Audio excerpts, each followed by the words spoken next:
बड़ी पुरानी कहावत है कि एक कुम्हार मिट्टी से कुछ बना रहा है। एक कुम्हार मिट्टी से कुछ बना रहा है। उसके हाथ गुथे हुए हैं और मिट्टी उसके हाथों में लेपी हुई है। उसकी पत्नी आके पूछती है, तुम ये क्या बना रहे हो? तो कुम्हार बड़े प्यार से सर उठाता है और बीवी को जवाब देता है, चिलम बना रहा हूँ, आजकल बड़े फैशन में है, खूब बिकेगी। पत्नी ने बोला, अरे पागल, चिलम बना रहे हो, सुराही क्यों नहीं बनाते? गर्मियां आने वाली हैं, सुराही भी खूब बिकेगी। फिर कुम्हार ने बोला, बात तो ठीक है। कुम्हार ने मिट्टी छोड़ दी, दोबारा गुथना शुरू किया और अब मिट्टी को आकार देना शुरू किया। किस चीज का? सुराही का। अब जब मिट्टी को सुराही का आकार देना शुरू किया तो कहते हैं कि मिट्टी से आवाज आई। ये क्या करता है?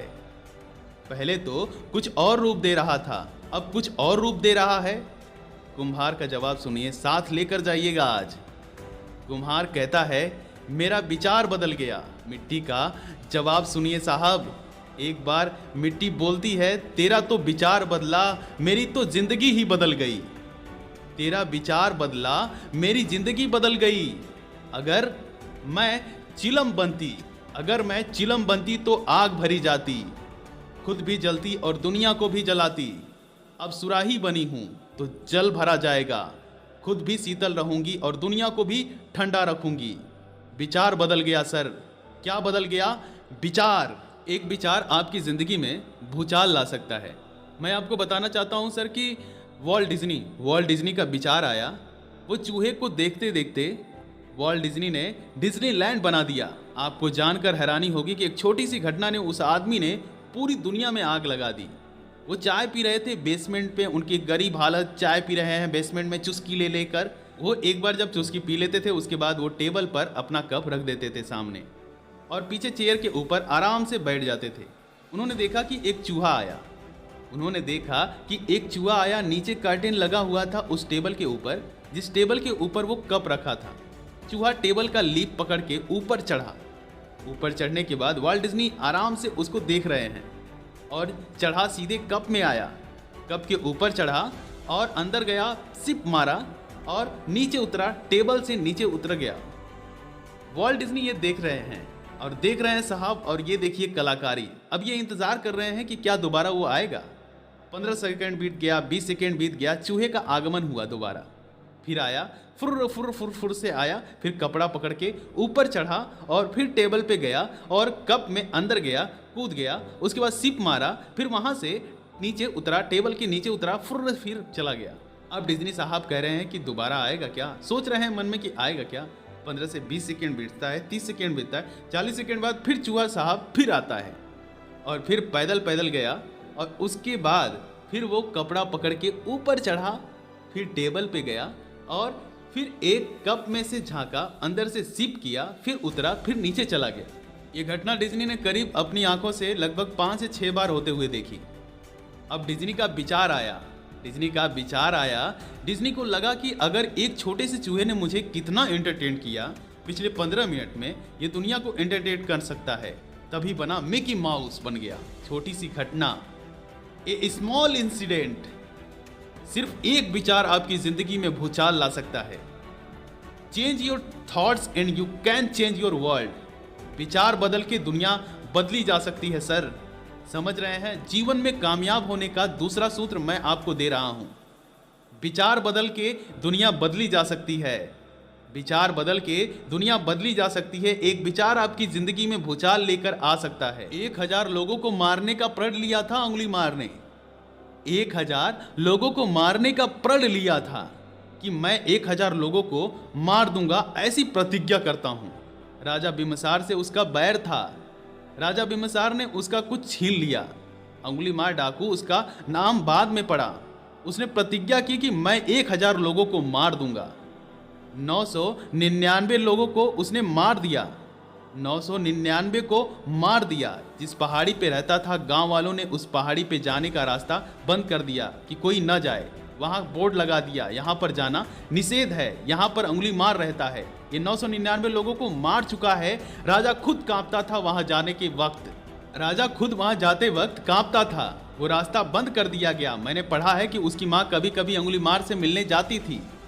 लेकिन जब उसने 999 लोगों को मार दिया तो माँ ने भी जाना बंद कर दिया कि क्या पता ये मुझे ही मार दे अपनी प्रतिज्ञा पूरी करने के लिए।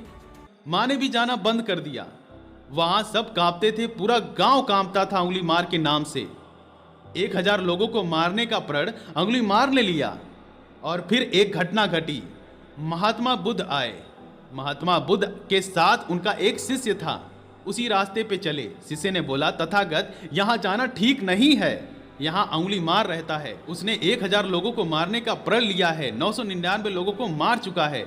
आपका यहाँ जाना खतरे से खाली नहीं है, रास्ता बदल दीजिए। बुद्ध का जवाब सुनिएगा, मजा आएगा। बुद्ध ने कहा, अगर तू मुझे नहीं बताता तो संभवतः मैं यहाँ से न जाता, लेकिन अब तूने मुझे बता दिया है तो मैं ये रास्ता छोड़ने वाला नहीं हूँ। उसको मेरी जरूरत है। वो साधु ही क्या जो अपना रास्ता बदल दे। मैं तो जाऊंगा, तू चाहे तो लौट जा। और बुद्ध उस रास्ते पे आगे बढ़ने लगे। उंगली मार ने दूर से आते हुए बुद्ध को देखा। कहानी सुनिए बड़े ध्यान से, आपकी जिंदगी में काम आएगी।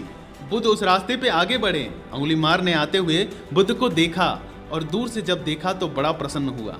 वाह, आज मेरी प्रतिज्ञा पूरी होने का समय आ गया है। आज 1000वां वध करूंगा और अपनी प्रतिज्ञा पूरी करूंगा। उंगलियों की माला अपने गले में लटकाता था उंगली मार। और जैसे ही बुद्ध नजदीक आए, क्या तेज, क्या चाल और क्या मस्ती। देख के उसके हाथ कांपे। उंगली मार ने बोला, सन्यासी तू रुक जा। हालांकि मुझे बड़ी खुशी हो रही है कि तू मेरा 1000वां वध है। आज मेरी प्रतिज्ञा पूरी होने का समय है, लेकिन तू रुक, तू आगे मत बढ़, क्योंकि उसका तेज उंगली मार सहन नहीं कर सका। बुद्ध ने बोला, डरता क्यों है? किससे डरता है? उसने बोला, सारी बातें ठीक है, मैं तुझे मार दूंगा। बुद्ध ने बोला, तू भी छत्री है, मैं भी छत्री हूं, देखते हैं कौन किसको मारता है, मार दे। उंगली मार ने बोला, सन्यासी तू रुक जा। उंगली मार ने बोला, सन्यासी तू रुक जा। बुद्ध बोले, मैं तो 50 साल पहले रुक चुका हूं, अब तू रुक जा। मैं तो 50 साल पहले रुक चुका हूं, अब तू रुक जा। मुझे ऐसा लगता है कि उंगली मार के दिल में, हृदय में महाभारत से भी ज्यादा खतरनाक युद्ध छिड़ गया होगा कि मैं मारूं इसको या ना मारूं। इतना उसके दिल में चल रहा था, क्योंकि वो तेज देख के वो पागल हो गया था। और इतनी बात करते करते बुद्ध उंगली मार के बिल्कुल सामने आके खड़े हो गए। उंगली मार ने बोला, तेरे को मार दूंगा, तू लौट जा। उसने बोला, तुझे लौटाने आया हूं, मार दे, मार दे तू मुझे। बोला, तुझे डर नहीं लगता सन्यासी? उसने बोला, डर किस बात का, मार दे, लेकिन एक शर्त है।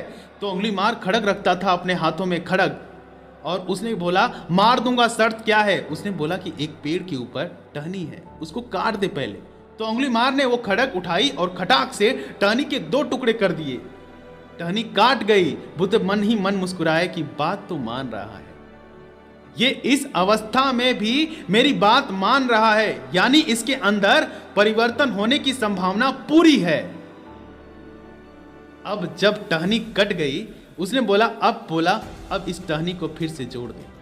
उंगली मार ने बोला, तू सन्यासी पागल है क्या? जो कट गया वो जोड़ा थोड़ी जा सकता है। बुद्ध बोले, मैं भी तो तुझे यही कह रहा हूं कि काटना बहुत सरल है, जोड़ना बहुत मुश्किल है। काटना बहुत सरल है, जोड़ना बहुत मुश्किल है। तूने 999 को काट दिया, अब एक को जोड़ के बता। आंसुओं से भर गया। गले में उंगलियों की माला बुद्ध के चरणों में डाल दी। बुद्ध पलट गए, उससे बात नहीं की और पलटे ही पलटे रह गए। उनको पता था कि मेरे पीछे ये आएगा। और उंगली मार बुद्ध के पीछे पीछे चल दिया। कहते हैं कि बुद्धम शरणम गच्छामि करता हुआ बुद्ध के पीछे वो हो लिया। विचार बदल गया दोस्त, विचार बदल गया और उंगली मार की जिंदगी पूरी तरह से बदल गई सर, पूरी तरह से। एक विचार आपकी जिंदगी बदलने के लिए काफी है। बुद्ध गांव में आए और सन्यास दिया उंगली मार को। किताब कहती है कि उंगली मार सन्यासी हो गया। राजा को जब पता चला तो राजा बड़ा प्रसन्न हुआ कि फाइनली टेंशन तो दूर हो गई। और बुद्ध ने आखिर में उंगली मार को बोला, जा अब भिक्षा मांग के आ। अब उंगली मार भिक्षा मांगने गया, उन्हीं लोगों के घर जिनके घर वालों को उंगली मार ने काट दिया था। लोगों ने पत्थर मारे, खूब पत्थर मारे। लहू लुहान वापस आया बुद्ध के पास। बुद्ध ने हाथ पकड़ा, स्पर्श किया। बोले, पीड़ा हो रही है? बोले, पीड़ा तो मन को होती है, पत्थर तो शरीर को मारे गए हैं, मन तो तू अपने साथ ले गया। अब काहे की पीड़ा, अब तो पीड़ा चली गई। तो एक व्यक्ति 999 को मारने के बाद सन्यासी हो सकता है। अगर विचार बदले तो दुनिया बदली जा सकती है।